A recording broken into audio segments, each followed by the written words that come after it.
Tinututukan ngayon ng pamahalaan ang pagtugon sa malnutrisyon at food security sa pamamagitan ng iba't ibang programang tutulong sa maliliit na negosyo. Yan ang ulat ni Denise Osorio. Sa paglaban sa malnutrition at food insecurity sa bansa, hindi lang public health ang hinaharap ng pamahalaan, kundi pati ang pag-unlad ng maliliit na negosyo o MSMEs. Sa ilalim ng Department of Science and Technology Food and Nutrition Research Institute o DOST-FNRI, binibigyan ang mga MSMEs ng access sa science-based food technologies.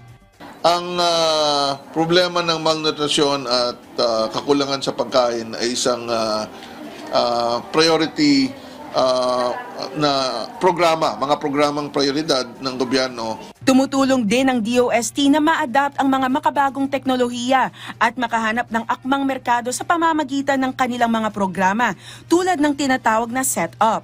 Sa pamamagitan po ng paglilink na ito sa ating mga suppliers at sa merkado, nagkakaroon po ng sure na kita, profit at magiging sustainable yung ating mga tinatransfer na food technologies. Isa sa mga bagong inisyatiba ng FNRI ang paggamit ng standardized Nutribond premix na magpapabilis ng paggawa ng masustansyang tinapay habang tinitiyak ang kalidad at kita para sa mga community bakers, lalo na sa pinakaapektadong mga sektor at rehiyon. Recently, we signed an agreement with SMC, San Miguel Food Corporation, to standardize yung Nutribond. Kasi when we transfer the technology, yung monitoring to standardize the content of the Nutribond ay medyo mahirap kasi pag na-transfer mo na, mahirap nang puntahan isa-isa. So, what we did was to have the premix, yung standard na yung nutrients na nandun.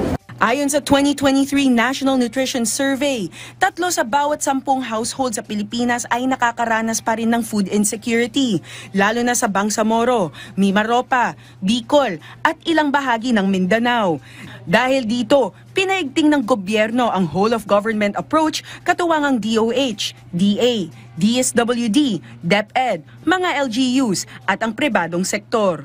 Denise Osorio para sa Pambansang TV sa Bagong Pilipinas.